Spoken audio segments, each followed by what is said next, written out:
Welcome to the Old Time Radio Westerns. I'm your host, Andrew Rhynes, and let's get into this episode. This episode is going to be Hopalong Cassidy. Original air date is December 30th, 1950, and the title is The Golden Lure.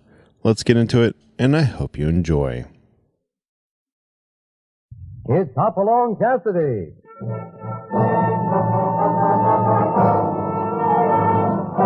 With action and suspense, out of the Old West comes the most famous hero of them all, Hopalong Cassidy, starring William Boyd.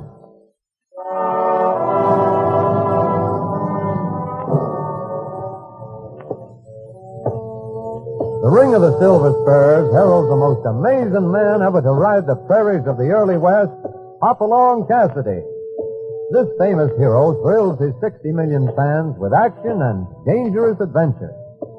In the role of Hopalong Cassidy is the popular star of the motion picture series, William Boyd.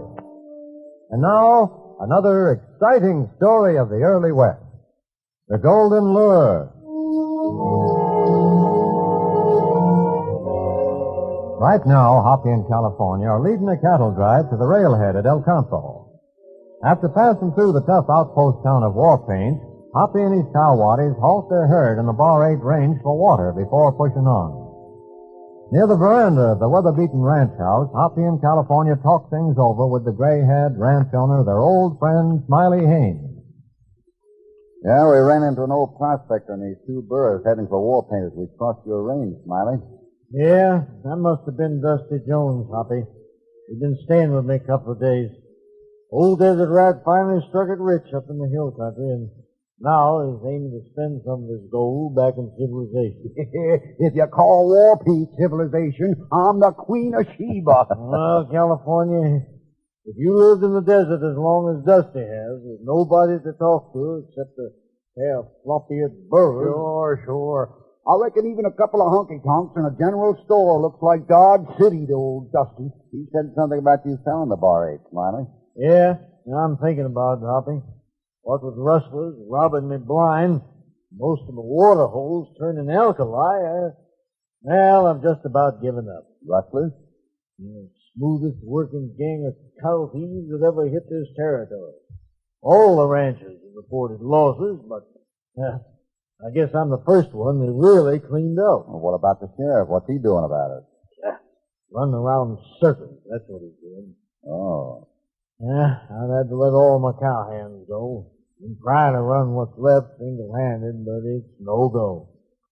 I figure I can get Judge Flint making an offer. He runs the Cloverleaf Ranch just north of here. I'm sorry to hear this, Smiley. I wish we could hang around a few days and look into this rustling outfit. Well, thanks, Hoppy, but I've made up my mind to pull out.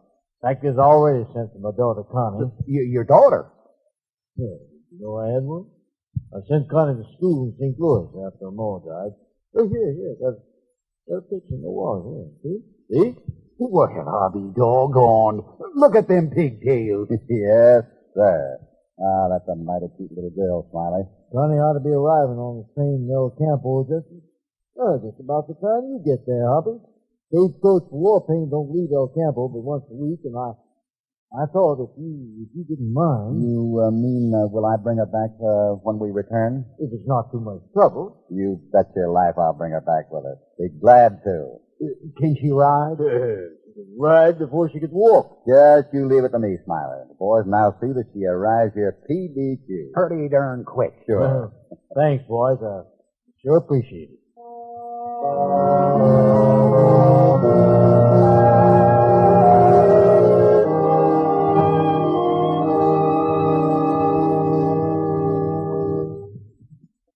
I'm afraid Smiley's little gal didn't get into El Campo on that train after all, California. Station agent says he didn't see any youngster get off. He might have just missed seeing her. Maybe. Here's the Wells Fargo Express office. She may have come directly here to inquire about the next Wells Fargo coach going north. There ain't nobody here but that gal sitting on a bench. Pardon me, have you seen the agent? We're looking for him ourselves, miss. By the way, if those are your bags over there, you must have arrived on that train. Yes, I did. Did you happen to see a little girl get off, about 10 years old, traveling alone? Why, no, I didn't. Would she be coming here to the Wells Fargo office? She might. She was figuring on taking the coach for war paint. War paint? Why, that's where I'm going. You? That is, not all the way entirely. I'm getting off at my dad's ranch near there. Are you sure she was on the train? Wait a minute. Your name wouldn't be Connie Haynes. Why, yes. Great jumping bullfrogs. I guess that picture of you your dad showed us must have been taken some time ago. Picture? What do you mean? Who are you?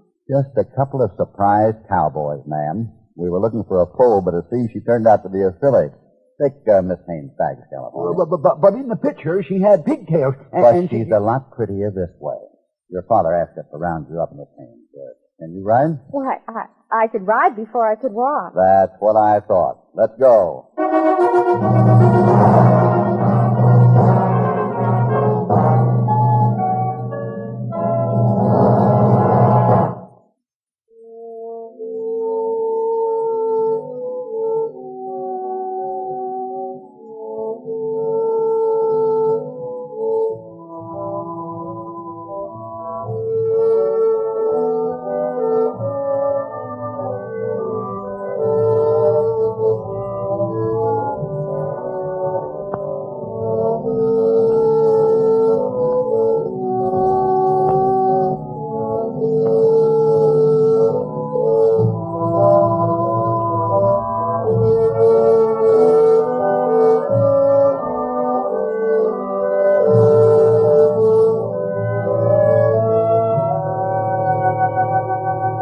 Now back to Hopalong Cassidy and our story, The Golden Lure.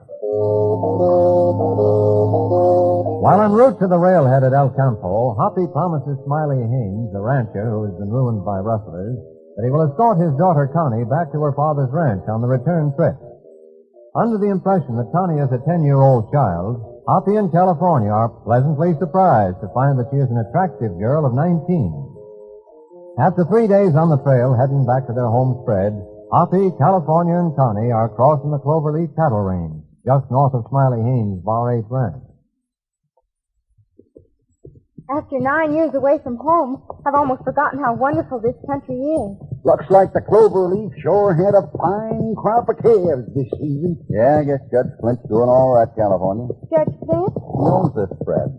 They call him Judge because he was once brand inspector for this territory. Oh. Well, if Dad's ranch is anything like this one... I'm afraid things are a little different on the Bar 8, Connie. I didn't mention it before because I didn't want to spoil things for you. What do you mean? Well, since your dad didn't write to you himself about it, I guess I'll let him tell you. I just don't want you to get, expect too much to be disappointed when you get there. Oh, I see. Come on, let's make time.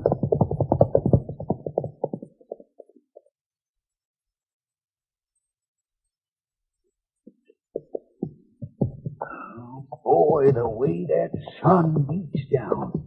Aren't we almost there? Oh, we've been on your dad's range for the last 2 miles. The ranch house is about a mile further on. Hoppy, notice that lone buzzard flying overhead? Yeah, he's been wheeling around up there ever since we came into sight. Must be something dead around here. He wouldn't be staying up there in one place, just circling lazy-like. Whatever he's waiting for isn't quite dead yet. Oh, nice drawing room conversation. I wouldn't call this drawing room, Connie.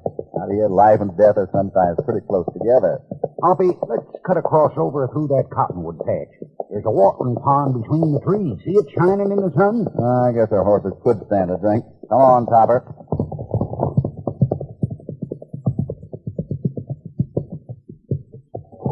These poor horses certainly are anxious to get to that water. Boy, this here's a right sizable pond.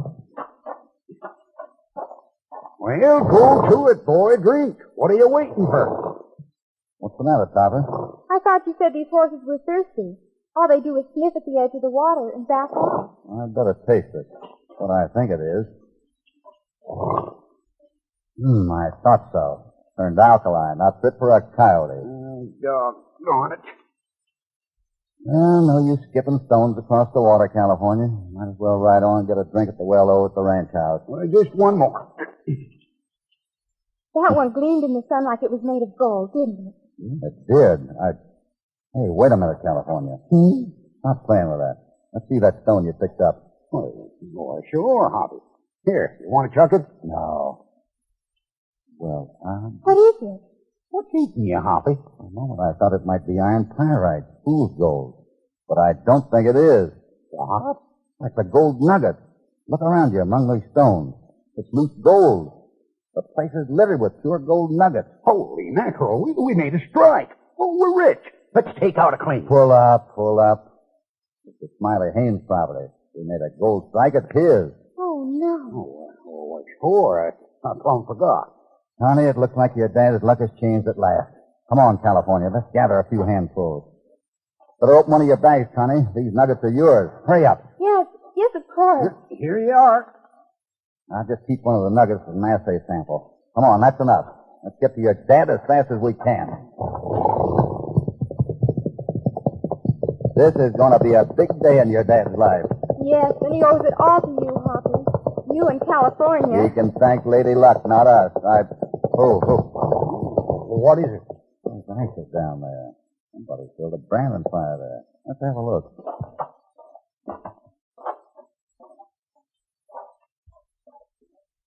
What's so unusual about that? Let's go see my father. Sure. We're going to, Connie. Fire and all these tracks around here looks kind of funny, that's all.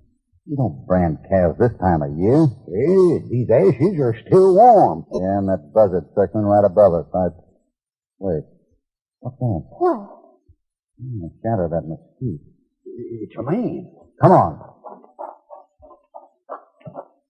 Hoppy, it's Smiley. Smiley Haynes. Dad, what's the matter? He's been shot. Smiley, it's Cassidy. We brought your daughter. Daddy, what's happened? Smiley, who did it? Do you hear me, Smiley? Who did it? Honey, Dad. Better get him to a doctor, quick. Don't move him, Connie. Easy. Rustlers. Rustlers? Who were they? Who were they, Smiley? They were...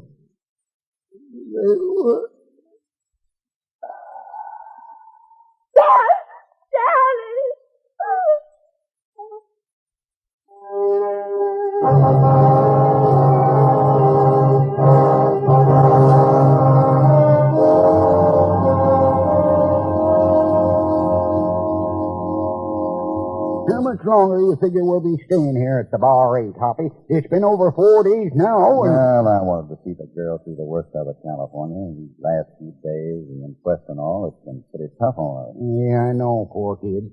But, well, what next? It looks like Judge Flint heading this way on his paint horse. Yeah, we ain't seen him since the coroner's jury met. Morning, gentlemen. Howdy, Judge. Just coming from town? Yes, I was over to the sheriff's office, Cassidy. I just can't understand why he hasn't made more progress in tracking down those varmints who killed Haynes. You mean he still hasn't any idea who they may be? Not an iota of an idea. The only thing we know is that Smiley Haynes must have caught the rustlers red-handed, drew a gun, and was killed.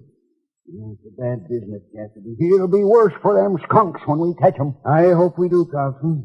How's Miss Haynes? She's coming out of it, Judge. It's been an ordeal. You know. Oh, good morning, Miss Haynes. Just dropping in to pay my respects. That's very kind of you, Judge. I also wanted to discuss another matter. Yes? Perhaps you didn't know, but I was about to buy this place when your father was when it happened. Oh.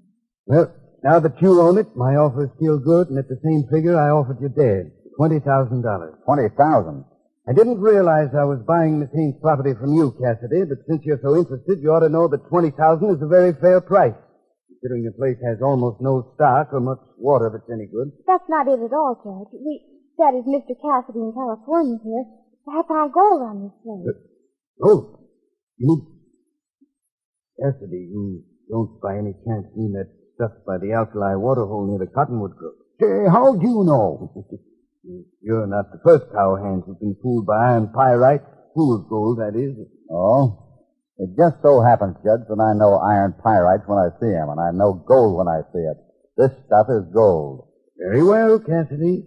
Why, don't you take it into war paint and have Doc Blackwell, the county assayer, test it for you? That's exactly what I intended to do as soon as I got around to it. And this is as good a time as any. Connie, how about coming along? Wait. I just remembered that Blackwell is out on a hunting trip today. Won't be back until later. You needn't rush off, Cassidy. Give him time to return. Yes, I think that would be better, Hoppy. We'll all go. Later.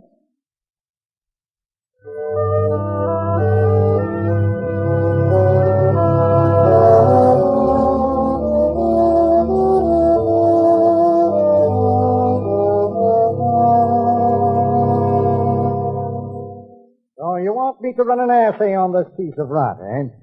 Well, I can tell by just looking at it what it is, cowboy. Iron pyrite. That's what it is. Fool's gold. Oh, Hoppy, Judge Flint was right. Look, Doc, I didn't ask you to just look at that sample. I asked you to run an assay on it. Okay, cowboy, it's your money. Let's see, where's that nitric acid? Now the testing jar. Oh, yes, now your sample. I put it in here, I pour the acid.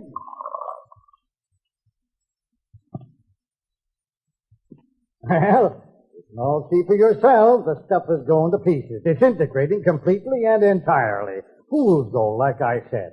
That'll be $5. Oh, doggone it, Hoppy. I could have swore it was gold. Let's go. Here's your money, Doc. Hope you enjoyed your hunting trip today. Hunting trip? What hunting trip? Forget it. Let's get out of here, Connie.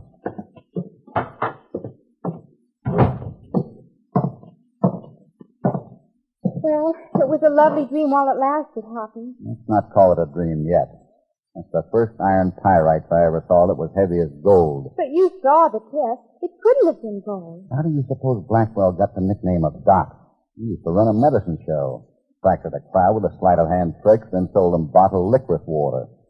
I'm not sure he didn't practice one of those sleight of hand tricks with our sample. Honey, I want another of those nuggets you had. Hoppy, you just want to believe this stuff is gold. It's just... Now, hold on. Forget it, won't you? Connie, listen to me. Hey, gentlemen. Judge Flint, last we saw you were heading back to your home spread, the Cloverleaf. You were mistaken, Cassidy. I was on my way here. Judge Flint, I've decided to accept your offer for my ranch. Why, excellent. Connie, wait. Judge, if you'll draw up the papers and bring them to me to sign at the hotel here this evening, I shall be most grateful. My pleasure, ma'am. I shall be at your service with the papers, the money, and the necessary witnesses tonight. Good day. Good day. Come on, California. We got things to do, and we got to do them fast.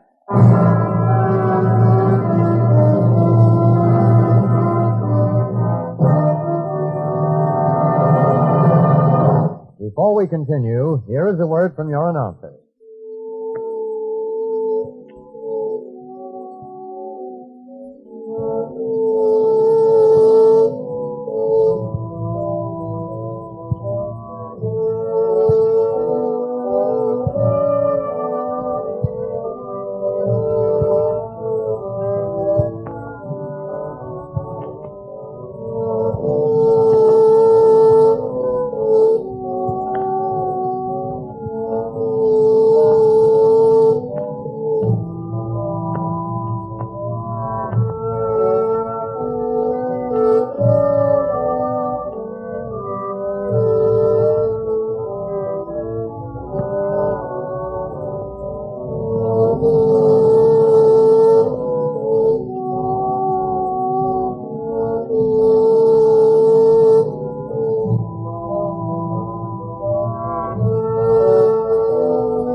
Now back to Hopalong Cassidy and our story, The Golden Lure.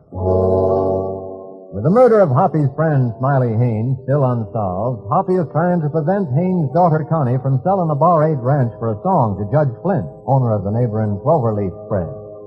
But Connie is finally convinced that the gold Hoppy discovered on the place is actually iron pyrite and worthless.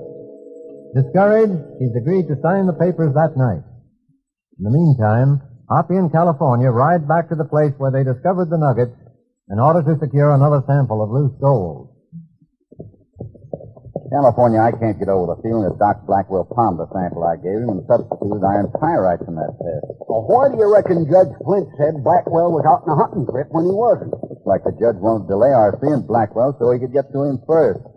Hey, there's the cottonwood grove and the water hole beyond it. We ought to find enough loose nuggets to... Down, California. What the Sam Hill? It's an ambush. Keep down behind this rise. Can you see him? I had a glimpse as we hit the dirt there among those cottonwoods. Hoppy, I'll bet we've run into some of them cattle thieves, putting their brand on Bar 8 tails. I wouldn't be at all surprised. Did you get him? I only saw his hand as he poked it around a tree to shoot. I think I winged him. He dropped the gun. Listen, they're getting out. They're riding back through the woods. Come on. Don't waste your bullets. They're already past the cottonwood. Those low-down sidewinders. Looks like they rounded up about a half dozen yearlings here. There's their branding fire. Yeah, must be about the last of the Bar 8 critters. Hey, wait a minute. Hoppy, look at the brands on them yearlings. Cloverleaf. They're cloverleaf stock. Just changed from Bar 8. What are you talking about? Those brands are old, healed up long ago. If you'll take a closer look, you'll see that it's the Bar 8 part that's healed up. That third loop on the 8th. Still fresh and raw. Every one of them, just made. What? Take a good look. Smiley's brand has a bar running to the middle of the 8th. Right in an extra loop on that 8 with a hot running iron, and what have you got? A clover leaf. Well, I'll be... Then those hombres who were shooting at us, he must have been Judge Flint's men. Just like 1 and 1 makes 2. You're getting good, California. So it's Judge Flint who was robbing Smiley, and now his daughter. What are we going to do? First, we collect a few more sample nuggets from the edge of the water, and then we're going to pay our friend Doc Blackwell another little visit.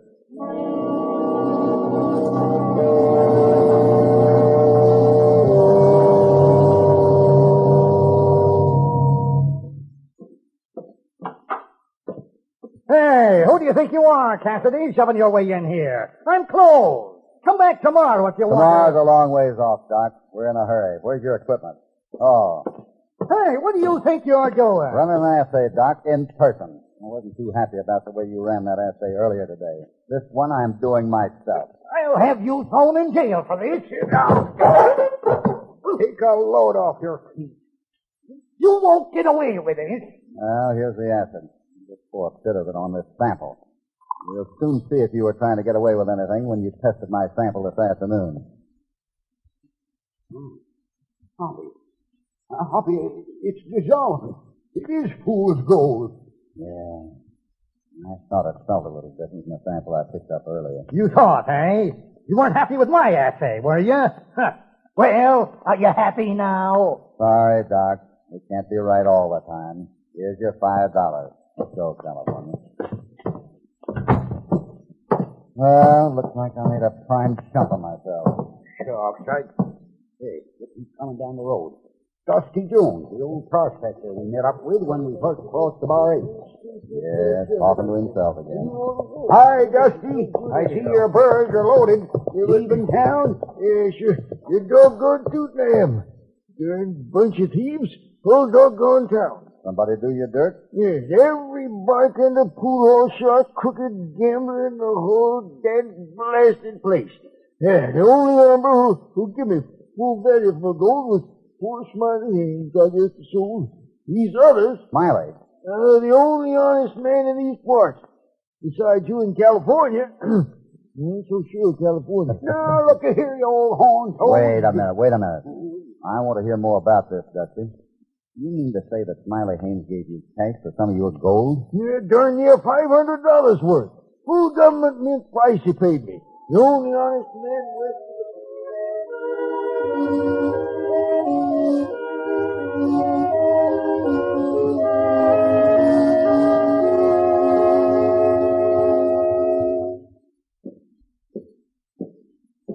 I sure hope Flint ain't left the hotel yet. Connie's room is at the head of these stairs, according to the woman sitting on the porch.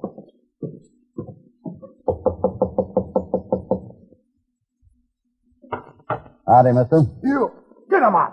Don't reach for your guns, either of you. I've got you covered.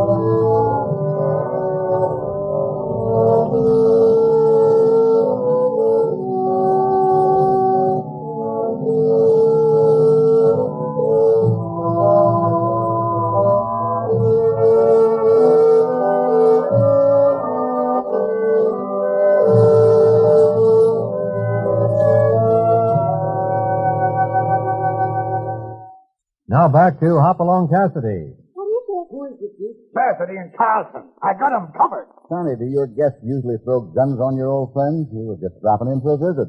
Mr. Brixton, what's the meaning of this? Cool. Put that gun up. I wouldn't risk throwing that gun again, Duke, especially when you've only got your left hand to work with. What happened to the other one? It's all bandaged. I burned it. What's it to you? Hot lead does leave a nasty burn, doesn't it? Pappy, what are you talking about?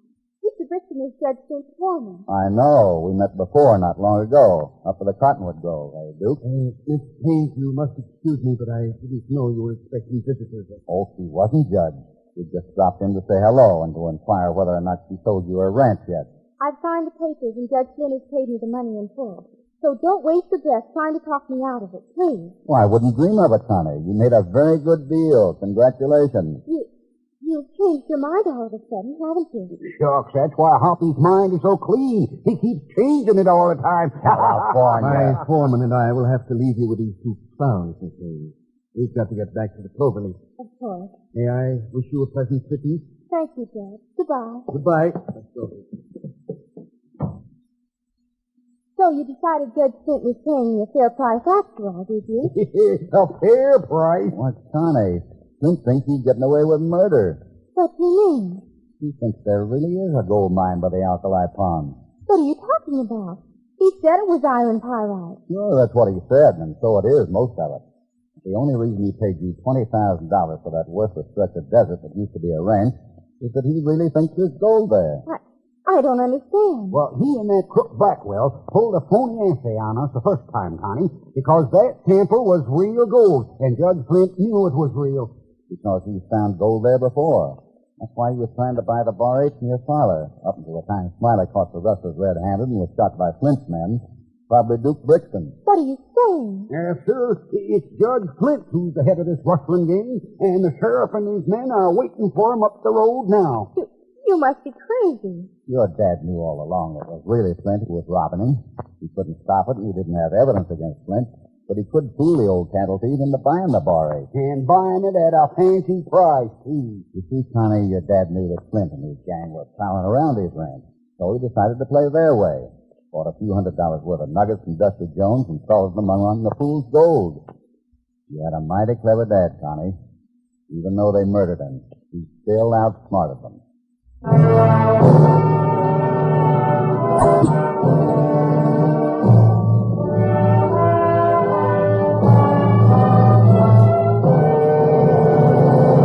Goodbye from Hoppy in California as we bring to an end another thrilling episode.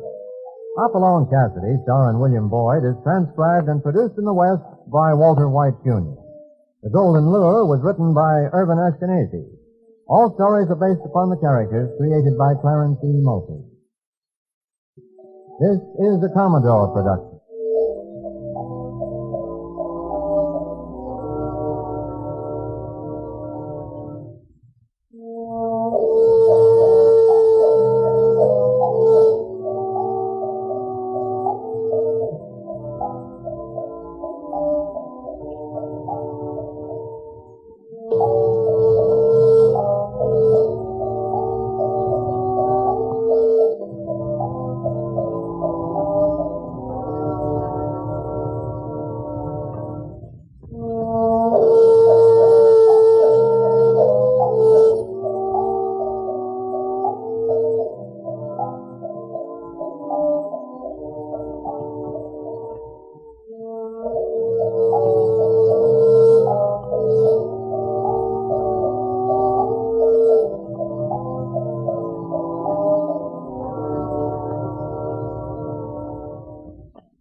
This has been a presentation of OTRWesterns.com, and we hope you enjoyed. Please take some time to like and rate our shows in your favorite podcast application. Follow us on Facebook by going to OTRWesterns.com/Facebook.